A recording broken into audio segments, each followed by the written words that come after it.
সুপ্রিয় শ্রোতা, গল্প পাঠের আসর চ্যানেলে শুনতে যাচ্ছেন হুমায়ুন আহমেদ রচিত এই সব দিন রাত্রি উপন্যাসটির ২৩তম পর্ব। আমি ওয়ারা কারিম, সাথে থাকুন। জহিরের মাথায় আকাশ ভেঙে পড়ল। শাহানা প্রায় অচেতন, জ্বর ১০৩.৫। জহির শুকনো গলায় বলল, খুব খারাপ লাগছে। শাহানা কাতর গলায় বলল, খুব খারাপ লাগছে। নেপালের হাসপাতালটির অবস্থা খুবই মলিন, নোংরা, অপরিচ্ছন্ন। ফিনাইলের গন্ধের বদলে কেমন একটা টক গন্ধ। একটা ডেড বডি পড়ে আছে বারান্দায়। কেউ তার মুখ ঢেকে দেবার প্রয়োজনও বোধ করেনি। নীল রঙের ডুমো ডুমো মাছি মৃত মানুষটির উপর ভন ভন করে উড়ছে। জহিরের অন্তরাত্মা পর্যন্ত শুকিয়ে গেল। ডাক্তার ভদ্রলোক হেসে ইংরেজিতে বললেন, অবস্থা দেখে ঘাবড়ে গেলেন মনে হচ্ছে। তা কিছু ঘাবড়ে গেছি বটে। বাংলাদেশের হাসপাতালগুলি কি এর চেয়ে ভালো? হ্যাঁ, ভালো, অনেক ভালো। আমি যখন ছিলাম তখন কিন্তু ভালো ছিল না। আপনি বাংলাদেশে ছিলেন? হ্যাঁ, আমি ঢাকা মেডিকেল কলেজ থেকে পাশ করেছি। আমাদের দেশে মেডিকেল কলেজ নেই। ডাক্তারি পড়তে হলে আমাদের বাইরে যেতে হয়। রুগী ভর্তির ব্যাপারটি অতি দ্রুত শেষ হলো। শাহানাকে নিয়ে যাওয়া হলো ক্যাবিনে। জহির বলল, আমি কি ওই ক্যাবিনে রাতটা কাটাতে পারি? না, পারেন না। হাসপাতালে কোথাও অপেক্ষা করতে পারি? তা নিশ্চয়ই পারেন। আমার এই ঘরেই বসতে পারেন। তার কি কোনো প্রয়োজন আছে? আপনার কষ্ট হবে, প্রচণ্ড মশা। না, আমার কষ্ট হবে না। আপনার রাতের খাওয়া কি হয়েছে? না, হয়নি। আমি কিছুক্ষণ পর পাশের একটি হোটেলে খেতে যাব। পাশে একটা ভালো হোটেল আছে। ইচ্ছে করলে আপনি আসতে পারেন। জহির বলল, তার আগে জানতে চাই, আমার স্ত্রীর চিকিৎসা কি শুরু হয়েছে? হ্যাঁ, এখনো শুরু হয়নি, হবে। থ্রোট কালচার করা হচ্ছে। হানিমুনে এসেছেন, তাই না? হ্যাঁ। আপনার মনে ভয় ঢুকে গেছে যে হয়তোবা আপনাকে একা ফিরতে হবে, তাই না? হ্যাঁ, তাই। ভয় পাবেন না, খুবই সামান্য ব্যাপার। ডাক্তার ডান হাতে জহিরের কাঁধ স্পর্শ করলেন। জহিরের মনে যে ভয় ভয় ভাব ছিল তা পুরোপুরি কেটে গেল। সে তৎক্ষণাৎ সিদ্ধান্ত নিল, সারা রাত এখানে বসে মশার কামড় খাওয়ার কোনো মানে হয় না। হোটেলে ফিরে একটা শাওয়ার নেওয়া যেতে পারে। শেষ পর্যন্ত অবশ্যই যাওয়া হলো না। জহির রাতটা হাসপাতালেই কাটিয়ে দিল। চায়ের একটি হোটেলের খোঁজ ডাক্তার সাহেবই করে দিলেন। প্রচুর দুধ এবং গরম মশলা দিয়ে অদ্ভুত ধরনের ঝাঁঝালো চা, খানিকটা তেতো ধরনের স্বাদ, খেতে ভালোই লাগে। শাহানাকে দেখতে গেল সকাল ৯টায়। জ্বর কমে গেছে, তবে এক রাতেই কেমন রোগা লাগছে শাহানাকে। গালের হাড় বেরিয়ে গেছে, চোখের নিচে কালি। জহির বলল, কি অবস্থা? শাহানা হাসল। এখন কি একটু ভালো লাগছে? লাগছে। একটু ভালো না অনেক ভালো? অনেক ভালো। তাহলে একটু হাসো, আমি দেখি। শাহানা হাসল। জহির পাশেই চেয়ার টেনে বসতে বসতে বলল, আমি সারা রাত হাসপাতালেই ছিলাম। জানি। কিভাবে জানলে? কেউ বলেছে? না, কেউ বলেনি, আমার মনে হয়েছে। এখন আমি চলে যাব, আবার বিকেলে আসব। আচ্ছা। তোমার জন্য কিছু ভিউ কার্ড নিয়ে এসেছি। শরীরটা যদি ভালো লাগে তাহলে কার্ডগুলিতে নাম ঠিকানা লিখে রেখো, বিকেলে আমি পোস্ট করে দেব। আচ্ছা। অসুখের কথা কিছু লেখার দরকার নেই, সবাই চিন্তা করবে। অবশ্যই অসুখ তেমন কিছু হয়নি, থ্রোট ইনফেকশন। ডাক্তার সাহেব বললেন পরশুর মধ্যে রিলিজ করে দিতে পারবেন। পরশু পর্যন্ত একটু কষ্ট করো। আমার কষ্ট হচ্ছে না। তোমার এখান থেকে হিমালয় দেখা যায়। উঠে বসে জানলা দিয়ে তাকাও, হিমালয় দেখবে। আমার হিমালয় দেখতে ইচ্ছা করছে না। ইচ্ছা না করলেও দেখো। এসো, তোমাকে হাত ধরে দাঁড় করাই। ওই যে চূড়াটা দেখছো, ওর নাম অন্নপূর্ণা। সুন্দর না? হ্যাঁ, সুন্দর। তুমি সুস্থ হয়ে উঠলে তোমাকে পোখরা বলে একটা জায়গায় নিয়ে যাব। আমার মতে পোখরা হচ্ছে পৃথিবীর সবচেয়ে সুন্দর জায়গা। শাহানা হাই তুলল, ক্লান্ত ভঙ্গিতে হাসল। তোমার ঘুম পাচ্ছে শাহানা? পাচ্ছে। তাহলে ঘুমাও। ইন্টারেস্টিং একটা অ্যাডভেঞ্চার হয়ে গেল, তাই না? হ্যাঁ, ঢাকায় গিয়ে গল্প করতে পারবে। তুমি ঘুমাও, আমি পাশে বসে আছি। তোমাকে পাশে বসতে হবে না, তুমি বিশ্রাম করো। রাত জেগে যা বিশ্রী দেখাচ্ছে তোমাকে। খুব বিশ্রী? হ্যাঁ, খুব বিশ্রী। শাহানা মিষ্টি করে হাসল। হাসপাতালের ধবধবে সাদা বেডে কি সুন্দর তাকে লাগছে। মুখের উপর তেরচা করে রোদের আলো এসে পড়েছে। মনে হচ্ছে এটি স্বপ্নে দেখা একটি ছবি। বন্দি রাজকন্যা শুয়ে আছে, এক্ষুনি জেগে উঠবে। সমস্তটা দিন জহির ঘুমিয়ে কাটালো। দুপুরে উঠে দুটি স্যান্ডউইচ মুখে দিয়ে আবার ঘুম। সেই ঘুম ভাঙল সন্ধ্যায়। তার খুব মন খারাপ হয়ে গেল। বেচারি শাহানা অপেক্ষা করে আছে নিশ্চয়ই। খুব অন্যায় হয়েছে। দ্বিতীয় দফায় ঘুমিয়ে পড়াটা উচিত হয়নি। সন্ধ্যার পর এরা ফিমেল ওয়ার্ডে পুরুষদের ঢুকতে দেয় না। নিয়মটি হয়তো বিদেশিদের জন্যে, কারণ কাল বেশ কিছু পুরুষদের সে ঢুকতে দেখেছে। এরা সবাই যে হাসপাতালের কর্মচারী তাও মনে হয়নি। গতকালের ডাক্তার ভদ্রলোকের নাম জানা হয়নি। আজ হয়তো তার ডিউটি নেই। পরপর 2 রাত নাইট ডিউটি না থাকারই কথা। আজ হয়তো আছে বদমেজাজি কোনো ডাক্তার, যে কোনো কথাই বলবে না। আগের ডাক্তারকেই পাওয়া গেল, কিন্তু তিনি রুগীর কাছে যাবার কোনো ব্যবস্থা করতে পারলেন না। কয়েকদিন আগে ফিমেল ওয়ার্ড নিয়ে লেখা নানান কেচ্ছা কাহিনী কোন এক কাগজে ছাপা হয়েছে। তারপর থেকে এই কড়াকড়ি। ডাক্তার সাহেব বললেন, আপনি বসুন, আমি খবর এনে দিচ্ছি। তবে আপনার স্ত্রী বেশ সুস্থ, এইটুকু বলতে পারি। আমার সঙ্গে কথা হয়েছে। আপনি বসুন, আমি আসছি। ভদ্রলোক মিনিট 5 মধ্যে ফিরে এলেন। হাসি মুখে বললেন, কাল সন্ধ্যায় আপনার স্ত্রীকে রিলিজ দেওয়া যেতে পারে। জ্বর রেমিশন হয়েছে। Thank you doctor. এই ভিউ কার্ডগুলি তিনি দিলেন। আপনাকে পোস্ট করতে বলেছেন। 4টা ভিউ কার্ড, প্রতিটিতেই কয়েক লাইনের চিঠি। নীলুর জন্য একটি, শারমিনের জন্যে একটি, বাবা ও মায়ের জন্যে একটি এবং চতুর্থটি আনিসের জন্যে। জহির বিস্মিত হয়ে আনিসের ভিউ কার্ডের দিকে তাকিয়ে রইল। সেখানে গোটা গোটা হরফে লেখা, আনিস ভাই, আমার খুব অসুখ করেছে। লম্বা একটা মানুষ বসার ঘরে, কেমন অদ্ভুত ভঙ্গিতে বসে আছে। গায়ে হলুদ রঙের চাদর, কাঁধে একটা শান্তিনিকেতনেই ব্যাগ। লোকটা বসে আছে মূর্তির মতো, যেন সে আসলেই একটা মূর্তি, মানুষ নয়। টুনি অনেকক্ষণ ধরেই লোকটিকে দেখছে। একবার তার চোখের উপর চোখ পড়ল, তবু লোকটি নড়ল না। টুনি সাহসে ভর করে বলল, আপনি কে? লোকটি হেসে ফেলল, হাত ইশারা করে কাছে ডাকল। টুনি পর্দার আড়াল থেকে বেরুল না। তার কেমন যেন ভয় ভয় করছে। লোকটি বলল, তোমার নাম টুনি? হ্যাঁ, আপনার নাম কি? আমার নাম সোবাহান। তোমাদের বাসায় বাবলু থাকে? হ্যাঁ, থাকে। তাকে ডেকে আনতে পারবে? না, পারবো না। বাবলু ছাদে, আমি ছাদে যাই না।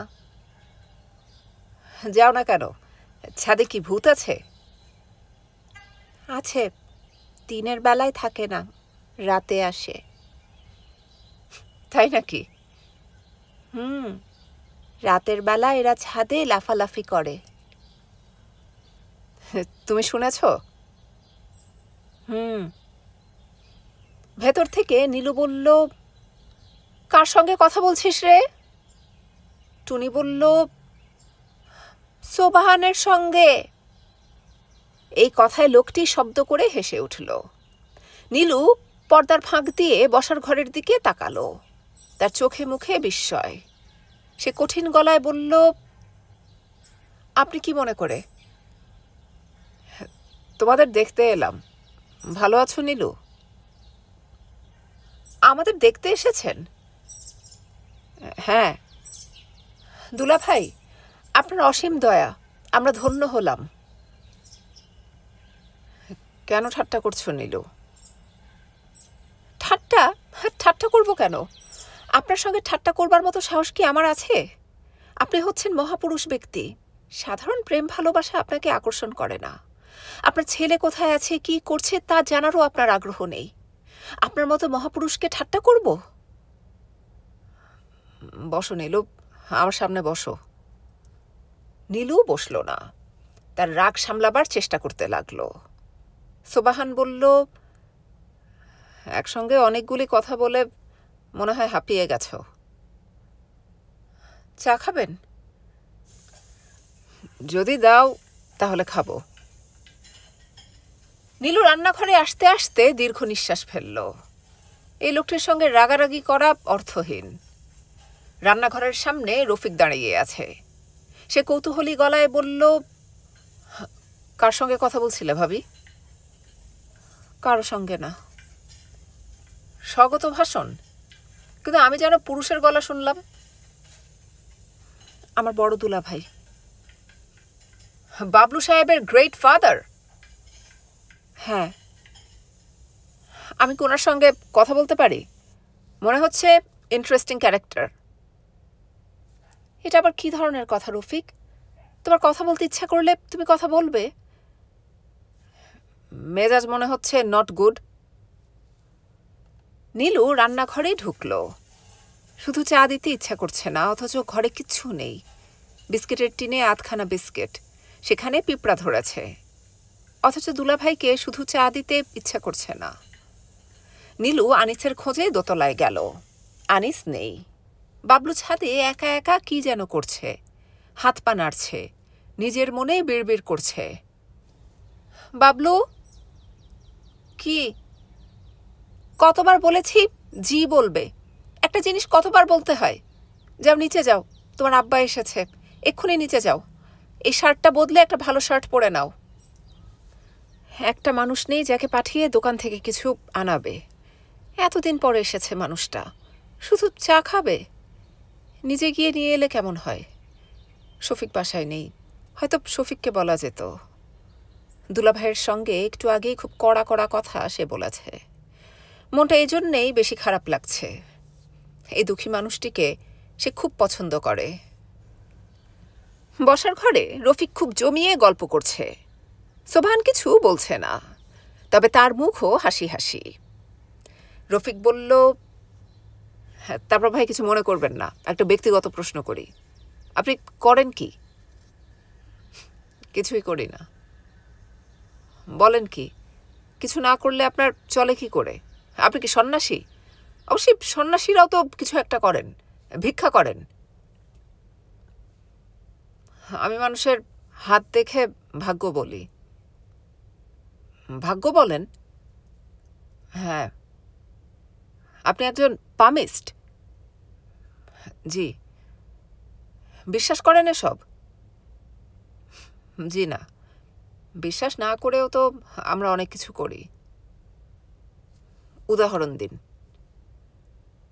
দেশের কিছু হবে না এই জেনেও আমরা দেশের জন্যে জীবন দিয়ে দেই না? গুড। আপনি তো ভাই ফিলোসফার কিসিমের মানুষ। নিন, আমার হাত দেখে দিন। আজ থাক, আরেকদিন দেখব। অসম্ভব, আজই দেখতে হবে। হাত দেখে শুধু বলুন টাকা পয়সা হবে কিনা, আর কিছু চাই না। সুখ টুখের কিচ্ছুর দরকার নেই আমার, টাকা থাকলেই হলো। সোবাহান রফিকের হাতের দিকে তাকালো, মৃদু স্বরে বলল, বুধের ক্ষেত্র প্রবল, চন্দ্র শুভ, মঙ্গলে আছে ত্রিভুজ চিহ্ন। আপনি অত্যন্ত ধনবান হবেন। তবে তার নিজের চেষ্টায় হবেন না। হৃদয় রেখা থেকে একটি রেখা ভাগ্যরেখাকে স্পর্শ করেছে, কাজেই আপনি ধনবান হবেন স্ত্রী ভাগ্যে। বেজ্জতি কথা বলছেন ভাই, স্ত্রী ভাগ্যে ধন? হ্যাঁ তাই।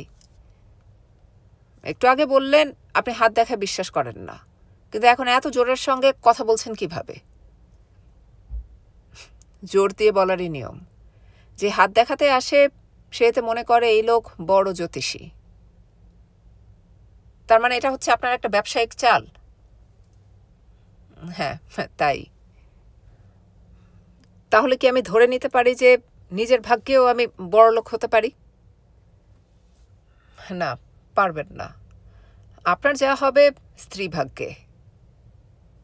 আরে, আপনাকে নিয়ে তো মহা মুশকিল। হাত যেমন দেখছি তেমন বলছি। 1 মিনিট দাঁড়ান, আমার স্ত্রীর হাতটা দেখে দিন, পালিয়ে যাবেন না যেন। রফিক সাহেব, আজ থাক। অসম্ভব, আজই দেখবেন। এক্ষুনি নিয়ে আসছি, যাবো আর আসবো। 1 মিনিট। শারমিন ভেতরের বারান্দায় চুপচাপ বসে আছে। গতকাল সকালে সে একটি চিঠি পেয়েছে। আমেরিকা থেকে পাঠিয়েছে সাব্বির। চিঠির বিষয়বস্তু হচ্ছে নতুন জীবন কেমন লাগছে তাই জানতে চাওয়া, এবং সে যে সুইডেনে একটি চাকরি পেয়েছে এই খবর জানানো। চিঠি পাওয়ার পর থেকে শারমিন অস্বাভাবিক গম্ভীর। রাতে রফিকের সঙ্গে একটি কথাও বলেনি।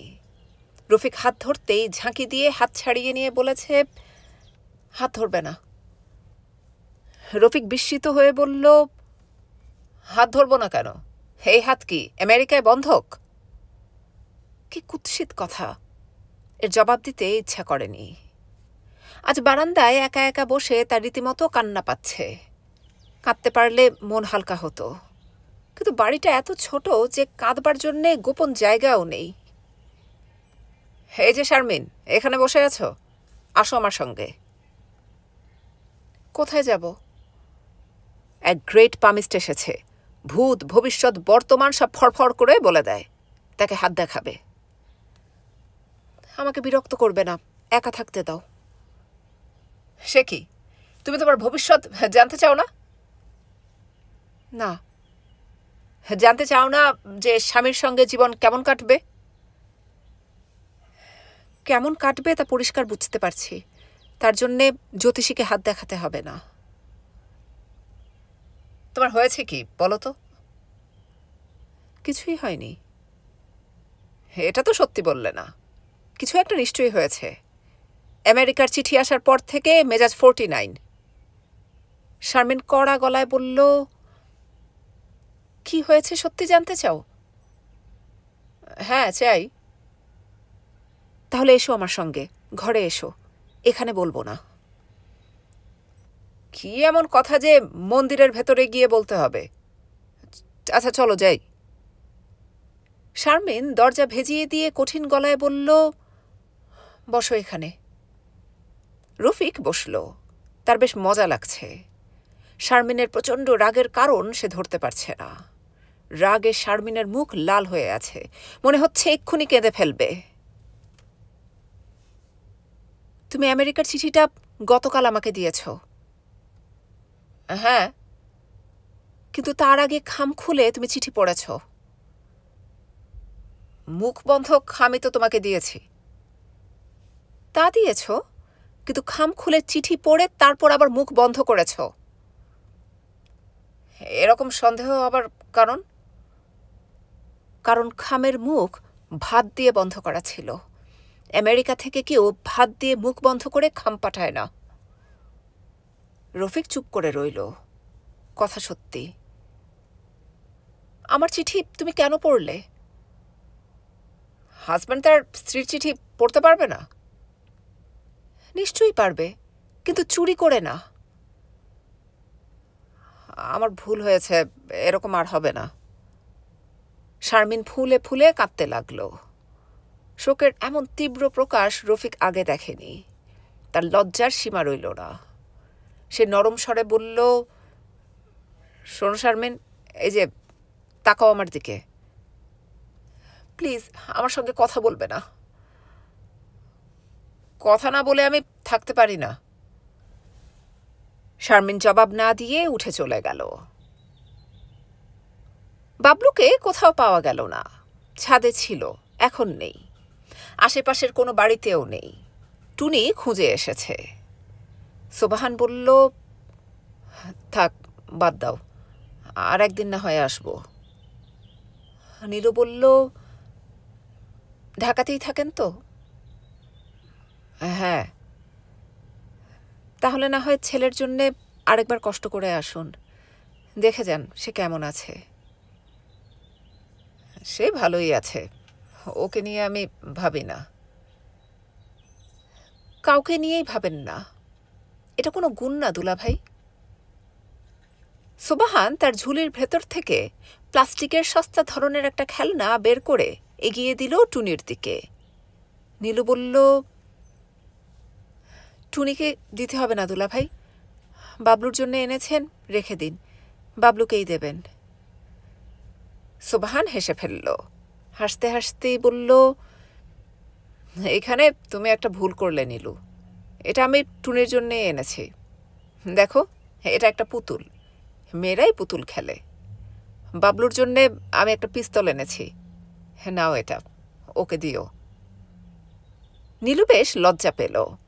সোবাহান হাসছে। নীলুর এই লজ্জা যেন সে উপভোগ করছে।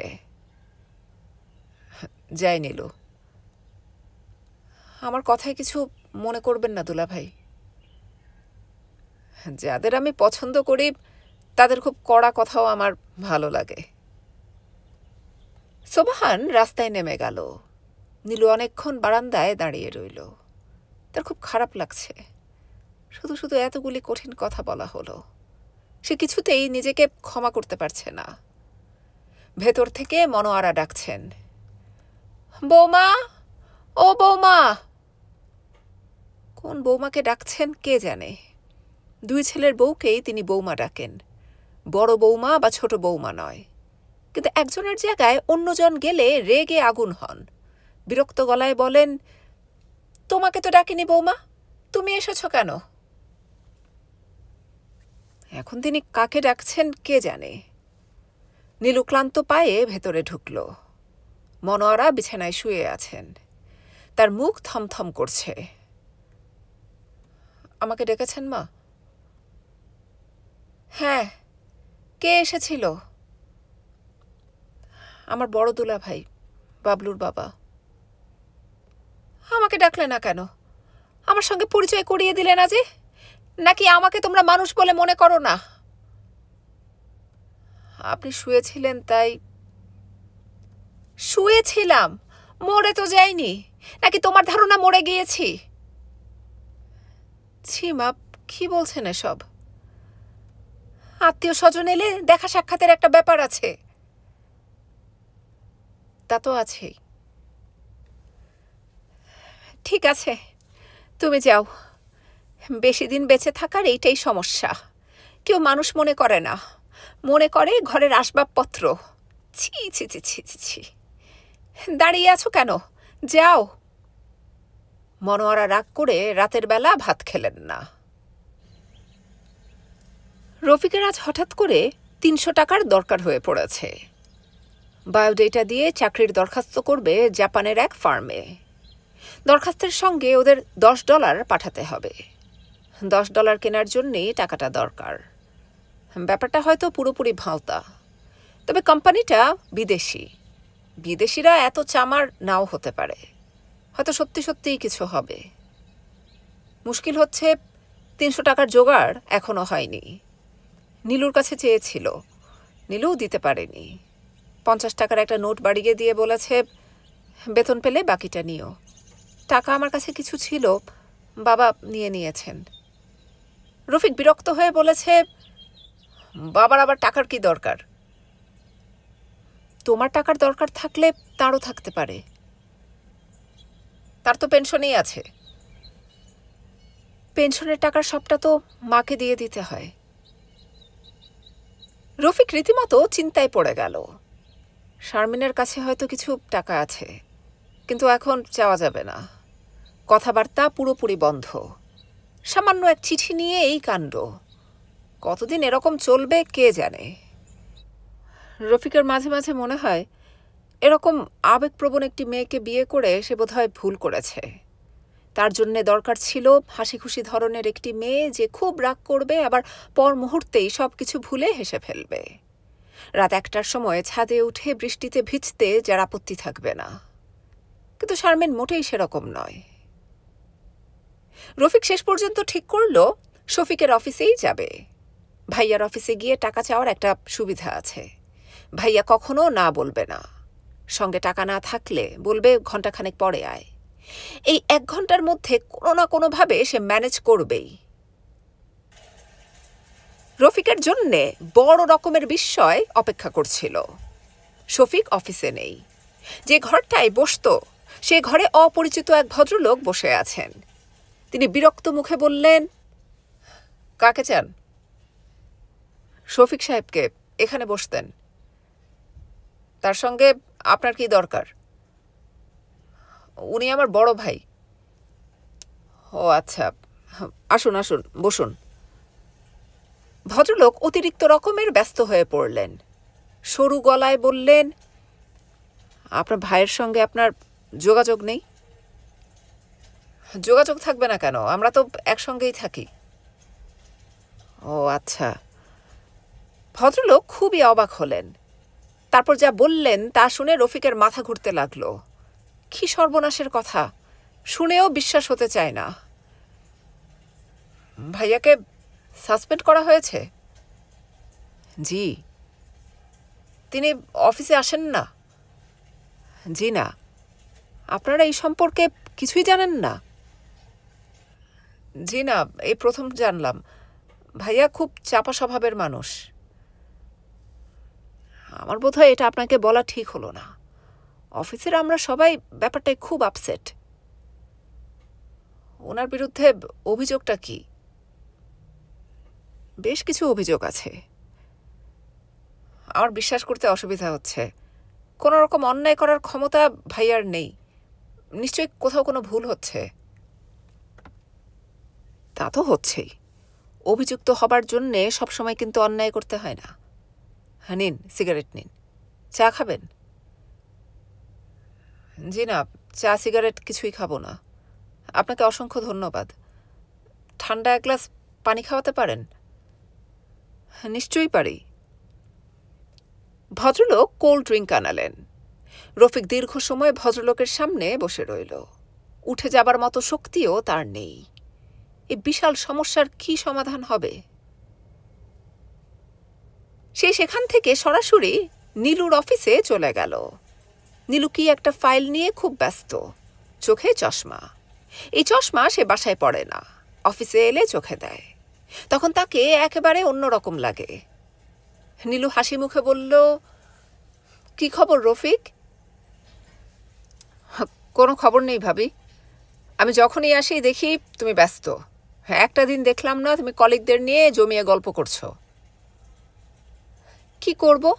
তুমি বেছে বেছে কাজের দিনগুলিতেই আসো শুধু। আজ কি ব্যাপার? তোমার সঙ্গে একটা জরুরি কথা আছে ভাবি। চলো তোমাদের ক্যান্টিনে যাই। এখানে বলা যাবে না? না। ক্যান্টিন পুরো ফাঁকা। চা পাওয়া গেল না। কিছুক্ষণের মধ্যেই লাঞ্চ আওয়ার শুরু হবে। এখানে লাঞ্চ আওয়ারে চা হয় না। নীলু বলল, কি বলবে তাড়াতাড়ি বলো। জরুরি কথার নাম দিয়ে তুমি যা বলো সেটা কখনো জরুরি হয় না। এবার একটা হবে। বলো, শুধু শুধু দেরি করবে না। তার আগে একটা হাসির গল্প শুনে নাও ভাবি। এতে খারাপ খবর সহ্য করা সহজ হবে। গল্পটা হচ্ছে, এক লোক অ্যাক্সিডেন্ট করেছে। গাড়ি নিয়ে খাদে পড়ে গেছে। ট্রাফিক সার্জেন্ট বলল, তুমি গাড়ি নিয়ে খাদে পড়ে গেলে ব্যাপারটা কি? নীলু বিরক্ত হয়ে বলল, তুমি কি বলতে এসেছো বলে চলে যাও। ভাইয়াকে সাসপেন্ড করা হয়েছে 1 সপ্তাহ আগে। তদন্ত কমিটি বসেছে, তদন্ত হচ্ছে। গত 1 সপ্তাহ ভাইয়া অফিসে যায়নি। ঘর থেকে বের হয়ে পার্কে টার্কে কোথাও বসে সময় কাটাচ্ছে হয়তো। নীলু হতভম্ব হয়ে গেল। অনেকক্ষণ কোনো কথা বলতে পারল না। যা বলছো ঠিক বলছো? সব জিনিস নিয়ে কি ভাবি রসিকতা করা যায়? এত বড় একটা ঘটনা সে আমাকে বলবে না? কি করবে বলো? স্বভাব। স্বভাব টভাব কিছু না। এতদিন হয়েছে আমাদের বিয়ের, এখনো সে আমাকে দূরে দূরেই রেখেছে। কেন? আমি কি এতই তুচ্ছ, এতই ফেলনা? নীলু ঝরঝর করে কেঁদে ফেলল। ক্যান্টিনের বয়গুলি অবাক হয়ে তাকিয়ে আছে। রফিক বিরক্ত হয়ে বলল, কি শুরু করলে এসব? তোমাদের এই জিনিসটা আমি দু চোখে দেখতে পারি না। এটার মধ্যে কেঁদে ফেলবার কি আছে? নীলু চোখ মুছে বলল, না, কাঁদবার তো কিছুই নেই। খুব আনন্দের সংবাদ। মণিপুরে নাচ শুরু করলে তুমি বোধহয় খুশি হও। রফিক হেসে ফেলল। লাঞ্চের আগেই নীলু ছুটি নিয়ে বাড়ি চলে এলো। শফিক নেই। হোসেন সাহেব মনোয়ারাকে নিয়ে খিলগাঁয়ে গেছেন। টুনি বাবলু স্কুল থেকে ফেরেনি। বাড়ি একেবারে খাঁ খাঁ করছে। বিকেল পর্যন্ত নীলু বিছানায় শুয়ে রইল। মাঝখানে শারমিন এসে একবার জিজ্ঞেস করল, তোমার কি শরীর খারাপ ভাবি? নীলু তিক্ত গলায় বলল, প্লিজ আমাকে বিরক্ত করবে না, প্রচণ্ড মাথা ধরেছে। ও সরি, তোমার কার্ডটা নাও। কিসের কার্ড? শাহানা পাঠিয়েছে, ভিউ কার্ড। টেবিলের উপর রেখে দাও। শারমিন চলে যেতে গিয়ে আরেকবার জিজ্ঞেস করল, তোমার কি হয়েছে বলো, এসো ডাক্তারের কাছে নিয়ে যাই। ডাক্তারের কাছে নিয়ে যাওয়ার মতো কিছু হয়নি।